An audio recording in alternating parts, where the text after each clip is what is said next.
36 victories without a single loss. You wanted to avoid coming back for that. A record-breaking 21 consecutive title defenses.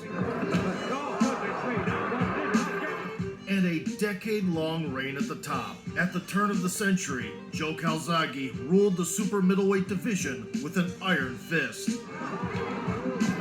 Oh, lovely left hook there. Even making Roy Jones Jr. look awkward. And yet, despite being one of the most dominant champions in history, the general public is barely familiar with this fiery Welshman's adventures. Oh, and he just knees buckled and one on and he's down. It's time to relive the journey of the Dragon, a musician's son from a small village who reached the pinnacle of fisticuffs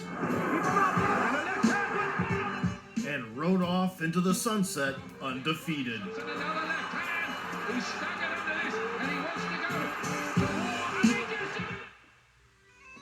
A street musician named Enzo arrived in the British Isles from Italy in 1969. Traveling through cities, he stopped in the capital of Wales, Cardiff, met a waitress in the very first cafe he walked into, and married her 4 weeks later. Soon the couple gave birth to their firstborn, destined to bring worldwide fame to the calzaaki name.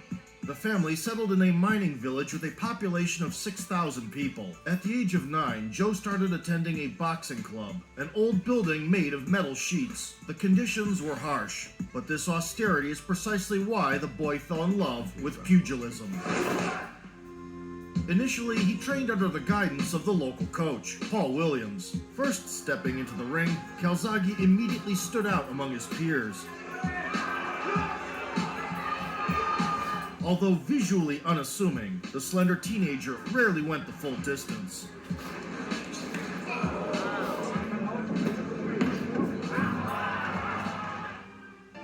When Joe was 18, his trainer retired, which led Calzaaki Sr. to take on the role of the chief cornerman. The situation was complicated by the fact that Enzo's band was about to sign a contract with an American record company, but he turned down this opportunity in a heartbeat. The father gave up his dream for the sake of his sons.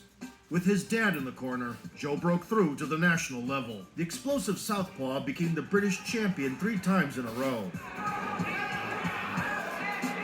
Moreover, each year he would move up in weight, conquering the kingdom's most prestigious tournament in 3 different divisions.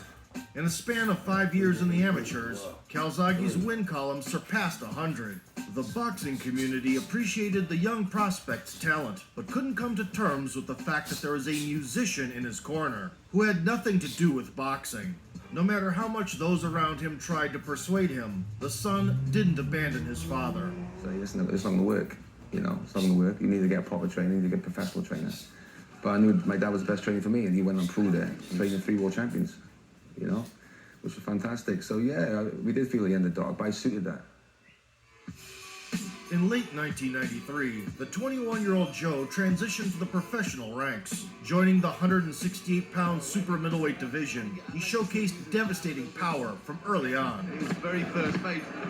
So it's still a tough test. The agile Welshman never stopped, mowing down opposition with a machine gun-like fire. He knows he can hurt, so now he's throwing everything. He's got him again with the right hand. Young Calzaaki's style was built around dynamism. He rarely wasted time gathering data, going from 0 to 100 as soon as the bell rang. He's hurt again. As early as in the first round, the prodigy would enforce a pace that seemed impossible to keep up with.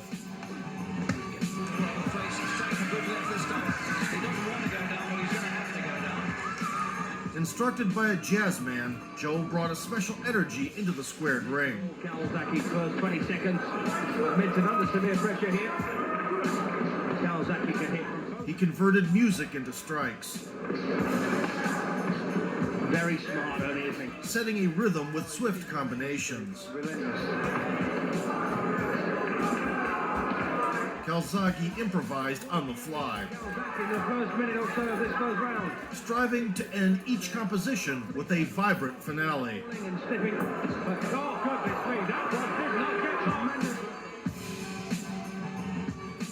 Thus, Joe wandered through towns, rapidly enriching the rest.